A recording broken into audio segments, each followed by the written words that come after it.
we're really excited to finally Oh my announce God. for Sweeney. It's been 3 years. Yeah, were you like, had they already like contacted you way back? Yep. Wow. Yeah. It's been a And long wait. it's been such a long way. And we can talk about it, but it's been a role that I've coveted for so long. And then to be able to do it at my favorite place to perform and then to have to wait 3 years to do it, it's been excruciating, but it'll be worth it. Yeah, so how has that been like, I guess like sitting on this like role for that long? I mean, just added to the list of things that we've all been, you know what I mean? It's just been one of those things where uh, you're just like, okay, well, at some point you just kind of give it up and you're like, well, whenever it's supposed to happen, it'll happen. And luckily we've been able to maintain almost the whole cast that we had. And the people that we've added are unbelievable. So I think that St. Louis is in for a real treat. Yeah, the cast, I mean, we're just like so excited. And I know that media audiences have also been not so patiently waiting. Yeah. It's just to be able to do Sweeney. I don't think Sweeney's been done on this scale, a full production for a long time. I mean, this is a full out Muni-sized production. And the last time it was on Broadway, they were playing their own instruments. So it just a completely different. There's no other way I would want to do this role, especially my first time doing it, than to do it with the scope and the kind of epic size, almost operatic size that the Muni provides for what I think is an incredibly epic piece. Yeah, it's really, I mean, for such a music driven show, having like the full Muni orchestra is just like gonna Heaven. be all that to say. Let's rewind. Yes. Can you tell me how you got to Broadway? Like, because I was reading that you were a all-star track athlete. Is that true? Yeah. I was an all-state high jumper in Indiana, and played football, basketball, and ran track until my sophomore year. Basketball is king in Indiana, and high school basketball in particular. And our school has an amazing program. And I got benched for a game because I went to my grandmother's funeral, and I got very upset. And so I walked in the next week and quit. But what that allowed me to do was then audition for the school musical my junior year in high school. I had never been in choir, never done anything like that. Nobody knew I could sing. Nobody knew I could do any of that. So I auditioned for West Side Story my junior year in high school and booked it as Riff. I can't dance, as many audiences have seen in Oklahoma. But I got that, and the bug bit me hard. And then I graduated from high school and went to Butler University, which is a small private school in Indianapolis, and went to 2 years of that, and then decided I was wasting a lot of my parents' money. And so I left school, and long story short, I ended up working as an assistant to a financial advisor in Indianapolis. And but my mama got me the trade paper for the Chicago Performing Arts, and they had the auditions. And there was an audition for Phantom of the Opera, like a general audition. So I went up to Chicago, auditioned, got called back for Raoul, then came back, worked at the office, didn't hear anything. Then about 6 months later, they said, "Hey, we're coming through with Les Mis auditions too, and we'd like to see you." So I went up to Chicago again. They said, "Okay, well, we'd like to fly you to New York for another set of auditions." My second time in New York ever. I was 21 at the time. And so I flew to New York, had an audition for Enjolras, who's the leader of the rebellion. Came back, didn't think anything of it, was working in the office. I get a call one day, and they said, "Okay, well, we didn't test to see how high you can sing. So what we need to do is put you on the phone with our music director in New York before the show. He's going to run you through the phrase. We'll put you on speakerphone," and this is before FaceTime and everything. And he said, if it works out, we'll see what happens. I'd never hit this note in my life, ever. So I get home, I'm squeezing it out however I can. Luckily, they couldn't see my face. I somehow hit the note twice, and 2 weeks later I was on the road with Les Mis. Yeah, I just turned 22, and then I did 3.5 years with that on the road, and then opened on Broadway as Enjolras September 10th, 2001, the day before the attacks. So your So that first was- like big professional show is like a lead in one of the most beloved musicals. I've lived a charmed life. I've lived an incredibly charmed life. That's amazing. And you've since revisited Les Mis in different roles, correct? I have, yeah. So it's so funny because I like I said, it was 22 through 26. I was in that show, and I played Fouilly, who's one of the students, and covered Enjolras and Marius. Then I played Enjolras. I've played Marius, and then I came back in 2006 and played Javert. You So just been going down the list. it is. I think I'm done now. Valjean's too hard. We don't want to do that. We're good. Okay. I mean, even just at the Muni, you've done so many like a broad range of roles, but a lot of them have been kind of ending up to be kind of softy characters, Yeah. like in Oklahoma, Curly, and all Yeah. that. So how do you approach something like Sweeney Todd, which is completely like turned from a Curly character? How do you?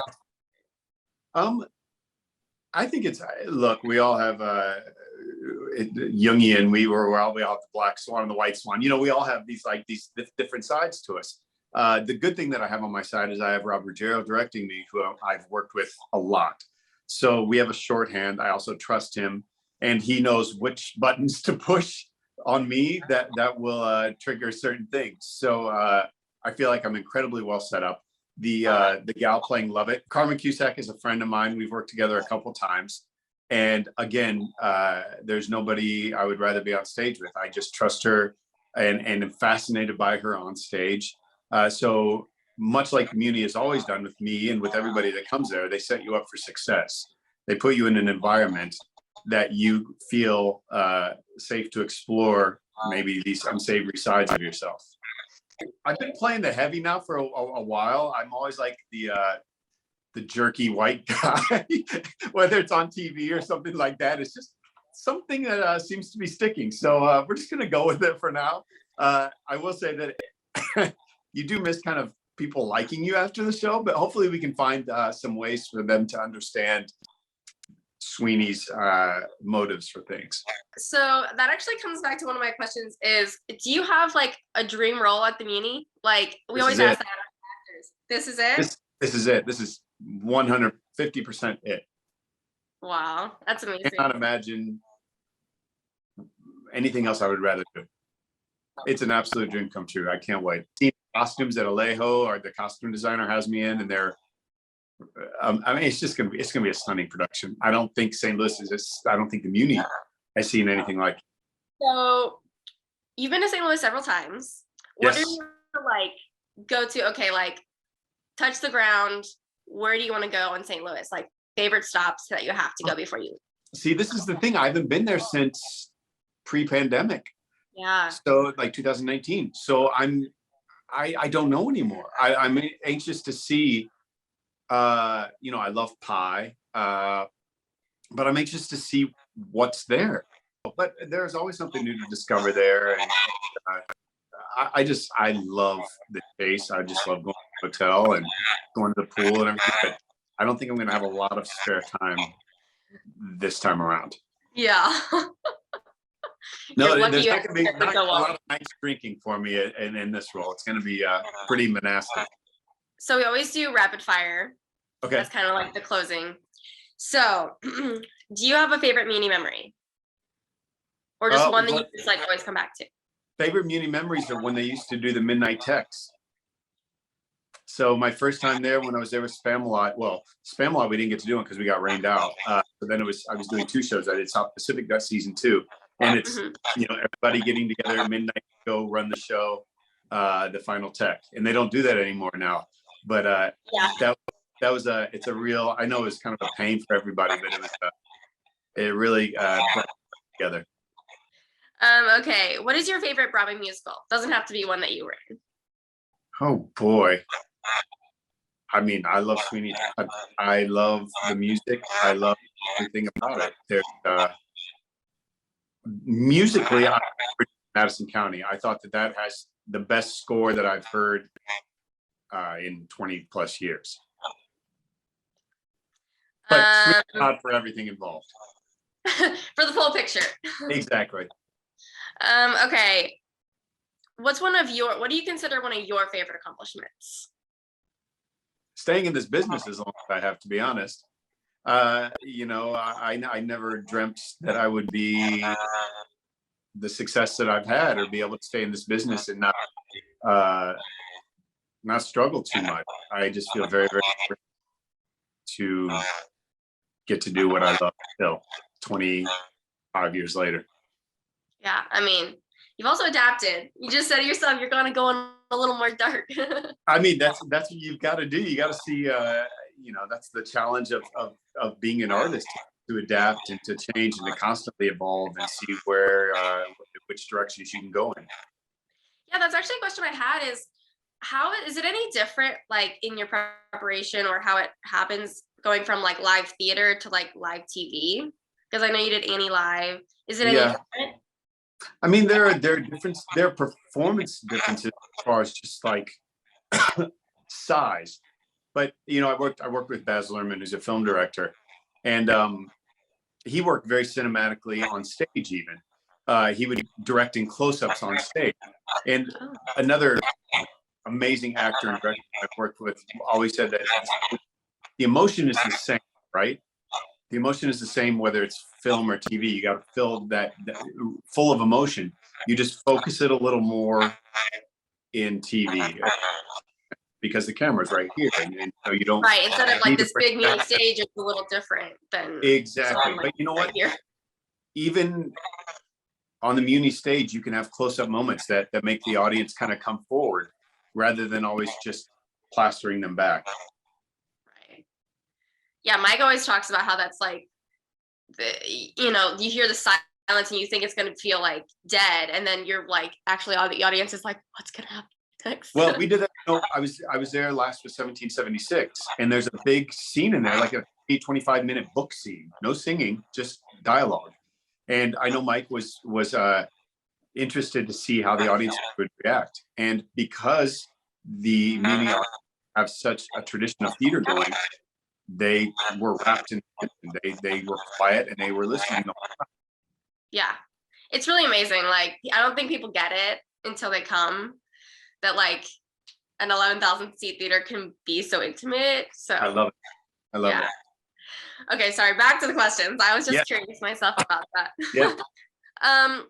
Okay, I'm curious if you've ever had like a fanboy moment where you're just like starstruck, but you know, you have to be professional and like keep your cool, but you're like, oh my gosh, I can't believe I'm working with this person. Well, one of the big reasons I wanted to do Annie Live is I wanted to work with Harry Jr.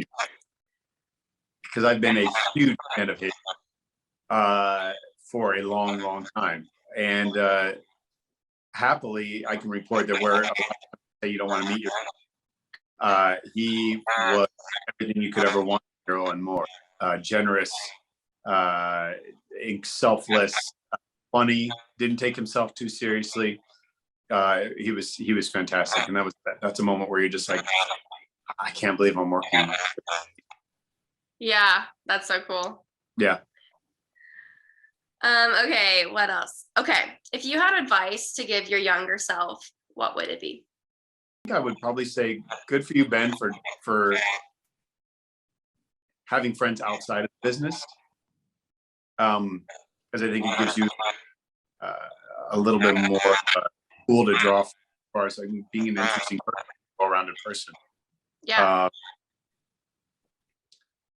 I don't know, man, because I know I'd still make the same mistakes over and over again. So I don't know if I could give myself any really good advice. I could just say this is cliche and trite, but love the people who are around you and that are you're closest to, because you don't know how much time you're gonna have with them. That's what I would say. Yeah, that's good advice for anyone. No matter exactly. Early bird or night owl? Yes. Both. Like I'll go to sleep. Well, yeah. I mean, I don't stay up to like 1:30 or 2, but I'll stay up till like 12:30 or 1, and then I get up at 8 or 9, which I guess is not so early, but for our types, it is early. Yeah. I mean, after that, coffee or tea? Coffee. Immediately. Immediately. Righty or lefty? Righty. Android or iPhone? iPhone. Favorite St. Louis restaurant? It was Taste. It was Taste.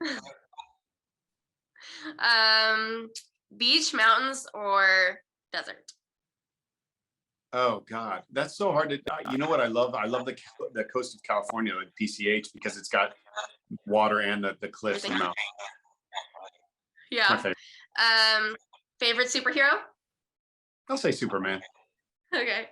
Yeah. Favorite road trip snack? Ooh, I love me some Cheetos. Cheetos Puffs, Cheetos Crunchy, Flamin' Cheetos, Hot. OG, original, crunchy Cheetos. Have you done like the Cheetos, like the Taco Bell Cheeto? Yes, Crunch? of course I have. I've also done mac and cheese with crumbled Cheetos on top of it. Yeah. Oh yes. And favorite holiday? Huh. 4th of July. Hey, that's one of my favorite too. Just get I out the like. barbecue. It's the Summertime. summer, exactly. Barbecue. There's nothing really around it other than like being with people and appreciating what you have and celebrating. Yeah. I'll be seeing you in like 2 months.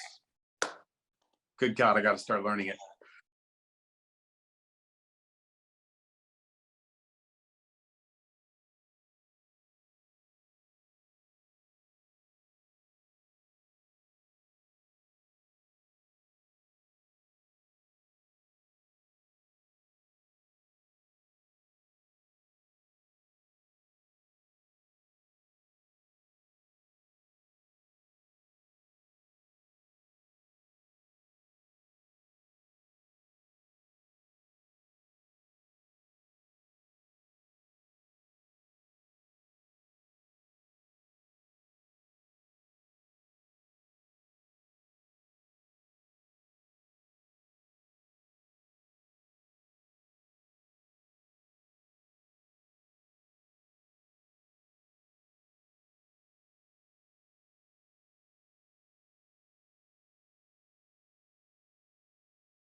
This will be. And I'll be seeing you in like 2 months.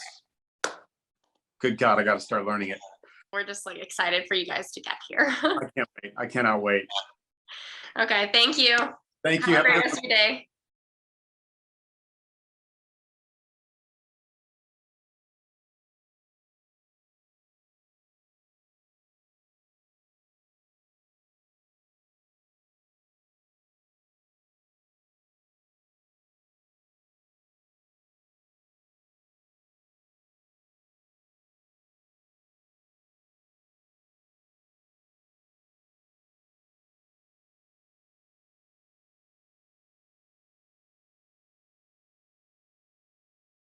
Awesome. Those are all the questions I have. Amazing. Thank you so much. I really appreciate it. No, I appreciate it. Thank you. Okay.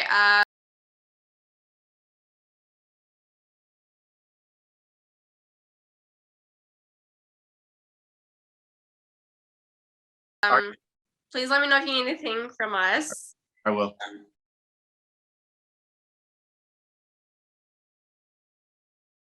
The little stage deck went in. I guess a lot of our actors haven't like used it yet, but on our side platform, Yeah. it has a turntable now for practicing, and that just went in yesterday. So we're just like